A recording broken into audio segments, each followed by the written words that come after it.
प्राचीन समय की बात है। एक बार एक राजा ने अपने मंत्री से कहा, क्या मैं इस नगर का सबसे बुद्धिमान व्यक्ति हूँ? मंत्री तो राजा के यहाँ नौकरी करता था, इसलिए उसने कह दिया, राजा साहब, आप कैसी बात करते हैं? आप नगर के राजा हैं तो सबसे बुद्धिमान व्यक्ति आप ही हैं।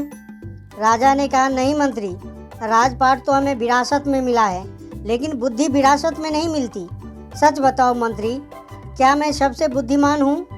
तब मंत्री ने कहा, नहीं राजा साहब, आप इस नगर के सबसे बुद्धिमान व्यक्ति नहीं हैं। यह बात सुनकर राजा को थोड़ा सा गुस्सा आया, लेकिन राजा ने गुस्सा किया नहीं, क्योंकि राजा को पता था कि बुद्धिमान लोग कभी गुस्सा नहीं करते। राजा ने अपने मंत्री से कहा, मंत्री जी, तो आप ही बताओ बुद्धिमान आदमी कैसा होता है? मंत्री ने कहा, राजा साहब, मैं तो बुद्धिमान हूँ नहीं, पर इस शहर में बहुत से बुद्धिमान व्यक्ति होंगे, हमें उनको ढूंढना पड़ेगा। तब राजा ने कहा, ठीक है, इसमें ढूंढने की क्या ज़रूरत, हम यहाँ के राजा हैं। आप नगर में ढिंढोरा पिटवा दीजिए कि जो बुद्धिमान आदमी हो वह हमारे राज्य में आ जाए। उनको राजा साहब बुला रहे हैं। यह बात सुनने के बाद मंत्री बोले, राजा साहब, बुद्धिमान आदमी कभी अपने आप को बुद्धिमान नहीं कहता है, इसलिए अगर हम ढिंढोरा पिटवा भी देंगे तो हमारा माल मूर्खों से भर जाएगा, क्योंकि मूर्ख आदमी ही अपने आप को बुद्धिमान समझता है और वह अपने आप को बुद्धिमान साबित करने के लिए यहाँ आकर अनाप शनाप बात करेगा। इसलिए हमें कोई और रास्ता ढूंढना पड़ेगा। उसके बाद मंत्री जी रात भर सोचते रहे कि ऐसा कौन सा तरीका हो सकता है जिससे बुद्धिमान व्यक्ति हमारे राजा के पास आ जाए। दूसरे दिन मंत्री जी राजा के पास जाते हैं और कहते हैं, राजा साहब, आपके लिए एक बहुत अच्छी तरकीब है। यदि हम यह तरीका अपनाते हैं तो बहुत जल्दी बुद्धिमान आदमी हमारे पास आ जाएगा और हम उसे पकड़ लेंगे। राजा ने कहा, ठीक है, बताओ कौन सा तरीका है? मंत्री ने कहा, हम पूरे नगर में एक ढिंढोरा पिटवा देते हैं कि जो कोई भी व्यक्ति हमारे राजा को कोई ऐसी बात बताएगा जो राजा साहब कभी ना सुनी हो, तो उन्हें 1000 मोहरें इनाम दिया जाएगा। यह सुनने के बाद राजा साहब थोड़ा हैरान सा हुआ। राजा ने कहा, मंत्री जी, आप क्या चाहते हैं कि हम कंगाल हो जाएं? ऐसी तो बहुत सी बात है जो हमने नहीं सुनी है, और कोई आदमी आकर हमें सुनाएगा तो हमें 1000 मोहरें देनी पड़ेगी, और भला वह व्यक्ति बुद्धिमान कैसे हो सकता है? मंत्री जी ने कहा, राजा साहब, इसका भी एक तरीका है। अगर आपको कोई भी नई बात बताएगा तो आप कह दीजिएगा कि यह बात तो हमने पहले से सुन रखी है, और यदि आप ऐसा कह देंगे तो आपको 1000 मोहरें नहीं देनी पड़ेगी। लेकिन जो बुद्धिमान आदमी होगा वह आपसे कोई नई बात नहीं करेगा, बल्कि वह आदमी मोहरें पाने के लिए कुछ ऐसा तरीका अपनाएगा कि आपके पास कोई रास्ता ही नहीं बचेगा और आपको वह 1000 मोहरें देनी ही पड़ेगी। यदि कोई ऐसा आदमी हमारे सामने आएगा तो हम उसे पकड़ लेंगे, क्योंकि वही आदमी बुद्धिमान होगा। राजा ने पूरे राज्य में ढिंढोरा पिटवा दिया। बहुत सारे लोग आने लगे, राजा को नई नई बातें बताने लगे। राजा हर बात को सुनकर यही कहता कि यह बात तो हमने सुनी हुई है। दूसरे राज्यों से भी लोग आने लगे। 1000 मोहरों की लालच में बहुत सारे लोगों ने अलग अलग बातें बताई। कोई आदमी बहुत पुरानी बात बताता तो कोई बहुत दूर की बात बताता, लेकिन हर बात को सुनकर राजा यही कहता कि यह बात तो मैंने पिछले साल ही सुनी है, यह बात तो मैंने अपने पिताजी से सुनी है। ऐसे करते करते बहुत लोग आए और हर आदमी की बात सुनने के बाद राजा यही कहता कि यह बात तो मैंने सुन रखी है। थोड़े दिन बाद एक साधु राजा के दरबार में आते हैं और कहता है, राजा साहब, क्या नई बात बताने पर आप यहाँ पर मोहरें बांटते हैं? राजा ने कहा, हम कोई नई बात बताने पर मोहरें देते हैं, लेकिन बात ऐसी होनी चाहिए जो हमने कभी न सुनी हो। साधु ने कहा, ठीक है राजा साहब, यह बात मैंने अपने दादाजी से सुनी थी। मेरे दादाजी बताया करते थे कि हमारे परदादा के पास बहुत ज़्यादा धन था, और आपके परदादा जो पृथ्वी सिंह थे वह यहाँ के राजा थे। लेकिन एक बार ऐसा हुआ था जो शायद आपको भी पता नहीं होगा। पृथ्वी सिंह जब यहाँ के राजा थे उस समय हमारे नगर में एक अकाल पड़ा था, जिस वजह से लोगों का बहुत ज़्यादा नुकसान हुआ था और राजपाट में भी धन की कमी हो गई थी और मेरे परदादा के पास बहुत ज़्यादा धन था। आपके परदादा ने मेरे परदादा से 2000 सोने की मोहरें उधार ली थी। मेरे दादाजी हमेशा कहा करते थे कि यदि पृथ्वी सिंह जी मेरे पिताजी का 2000 मोहरें लौटा देते तो हम कभी गरीब नहीं रहते। अब देखो ना राजा साहब, मेरे परदादा जी ने आपके परदादा जी की मदद की, इसलिए हमारे परदादा गरीब हो गए। फिर हमारे दादाजी भी गरीब रहे और पिताजी भी गरीब रहे और मेरा भी एक गरीब परिवार में जन्म हुआ, इसलिए मैं साधु बन गया। मुझे पता था कि यदि मैं आपके पास आऊँगा तो आप वह मोहरें वापस तो देंगे नहीं, क्योंकि आपने वह बात सुनी ही नहीं। लेकिन आपने यह कहा कि कोई नई बात मुझे बताएगा तो 1000 मोहरें मिलेंगे, इसलिए मैं आपको यह बात बताने आ गया ताकि आपको इतनी पुरानी बात का पता चल सके। अब यह बात सुनने के बाद मंत्री को पता चल गया था कि यह साधु इस नगर का सबसे बुद्धिमान व्यक्ति है, क्योंकि राजा अब फंस चुके थे। अब राजा अगर यह कह देते कि यह बात मैंने नहीं सुनी तो शर्त के मुताबिक 1000 मोहरें उस आदमी को देना पड़ता, क्योंकि राजा ने इसी बात का ढिंढोरा पिटवाया था कि कोई नई बात मुझे बताओ जिसे मैंने पहले कभी नहीं सुना है। यदि राजा यह कह देते कि यह बात तो मैंने पहले से सुन रखी है तो फिर उसे 2000 मोहरें उसे वापस लौटाना पड़ता।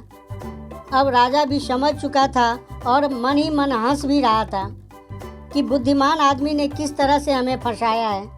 उसके बाद राजा उस साधु के चरणों में गिर पड़ा और कहा, हे साधु महाराज, हम तो यह देखना चाहते थे कि हमारे नगर में सबसे बुद्धिमान आदमी कौन है, और मैं और मेरे मंत्री जी के बीच एक शर्त लगी थी।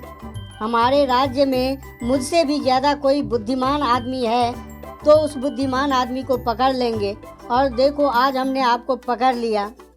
उसके बाद सारी बात साधु को भी समझ में आ गई। साधु ने कहा, राजा साहब, मैं तो बस इस होड़ को ख़त्म करना चाहता था। मुझे जब पता चला कि आप मोहरें बांट रहे हो तो पूरे नगर में किस तरह की भाग दौड़ मच गई। सब लोग अपना अपना काम धाम छोड़कर इस काम में लग गए। अब देखो ऐसा कितना दिन चलेगा।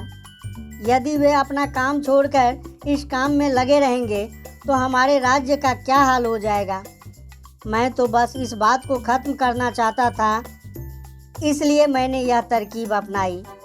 इसके बाद वह राजा कहते हैं, साधु बाबा, लेकिन एक बुद्धिमान आदमी होता कैसा है और उसमें कौन से खास गुण होते हैं जो उसे बुद्धिमान बनाते हैं। उसके बाद वह साधु बाबा कहते हैं, वैसे तो बुद्धिमान आदमी को पहचानना काफ़ी मुश्किल होता है, क्योंकि बुद्धिमान आदमी और मूर्ख व्यक्ति एक जैसे ही दिखते हैं, लेकिन दोनों में बड़ा फ़र्क होता है। आज मैं आपको ऐसी बातें बताता हूँ जिससे आप एक बुद्धिमान आदमी का पता लगा सकते हैं।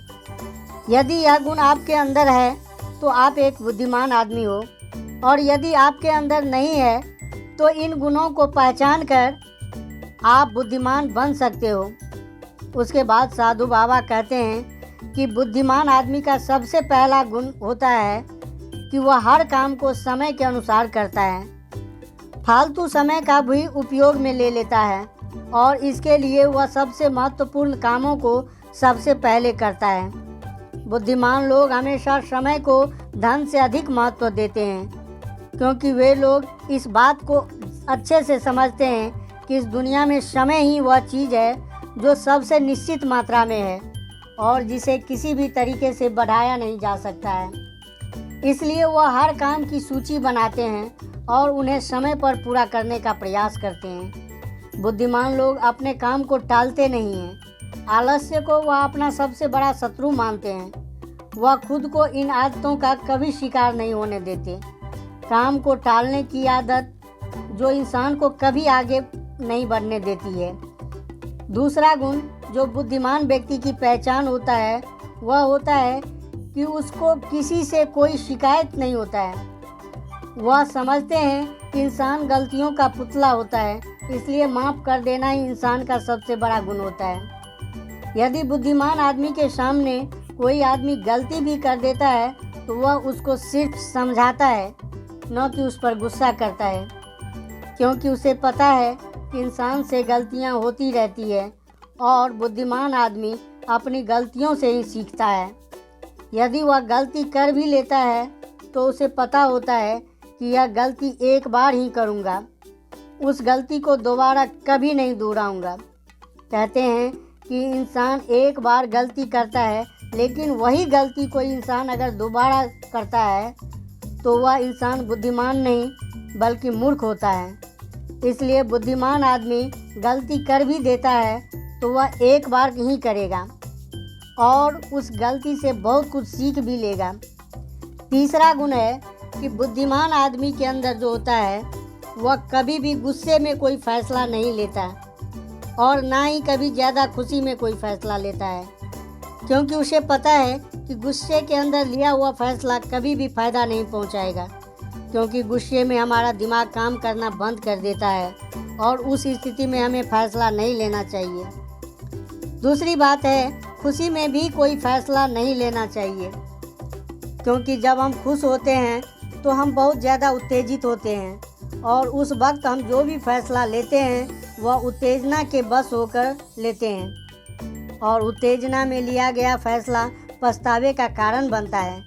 इसलिए बुद्धिमान आदमी जानता है कि ना तो गुस्से में कोई फैसला लेना चाहिए और न ही ज़्यादा खुशी में कोई फैसला लेना चाहिए। इसलिए जब कोई बुद्धिमान आदमी फैसला लेता है तो वह बैठकर शांति के साथ धैर्य से सोचता है कि इसका क्या परिणाम होगा।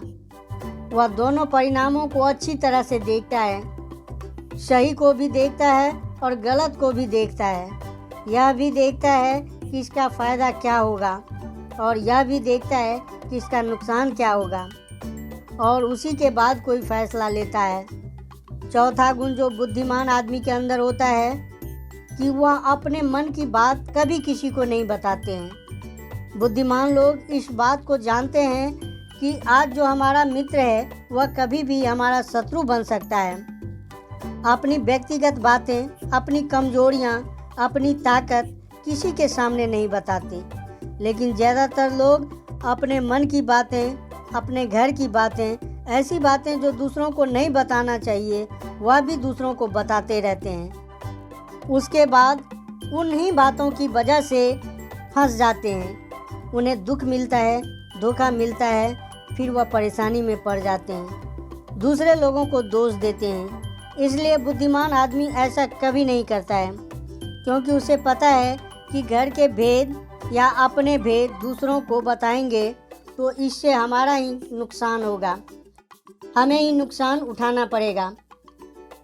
पांचवा गुण जो एक बुद्धिमान आदमी के अंदर होता है वह सब लोगों से बातचीत करते हैं। ऐसा इसलिए करते हैं ताकि हर किसी का तजुर्बा सीखने को मिल जाए। वे इस बात को समझते हैं कि किसी भी क्षेत्र का सफल आदमी सिर्फ कुछ ही मिनटों में उन्हें वह बातें बता सकता है जिसे सीखने में उन्हें सालों लग जाते हैं। एक बुद्धिमान आदमी सफल व्यक्ति के साथ साथ उसकी असफलताओं से भी सीखता है और उन सभी बातों पर अमल करता है जो उसके सीखने लायक होती है, क्योंकि एक व्यक्ति यदि अपने जीवन में सीखने की कोशिश करता है तो उसकी उम्र कम पड़ जाती है।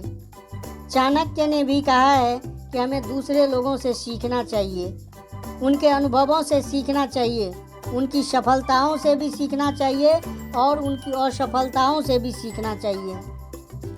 छठा गुण जो बुद्धिमान आदमी की पहचान होती है वह यह है कि यदि वह कोई भी कार्य शुरू करते हैं तो उस कार्य के पूरा होने तक किसी को भी नहीं बताते, लेकिन जो बुद्धिहीन लोग होते हैं वह काम शुरू करने से पहले ही ढिंढोरा पीटना शुरू कर देते हैं। उन्हें लगता है कि हमारी वाहवाही होगी और यही उसकी सबसे बड़ी कमी होती है।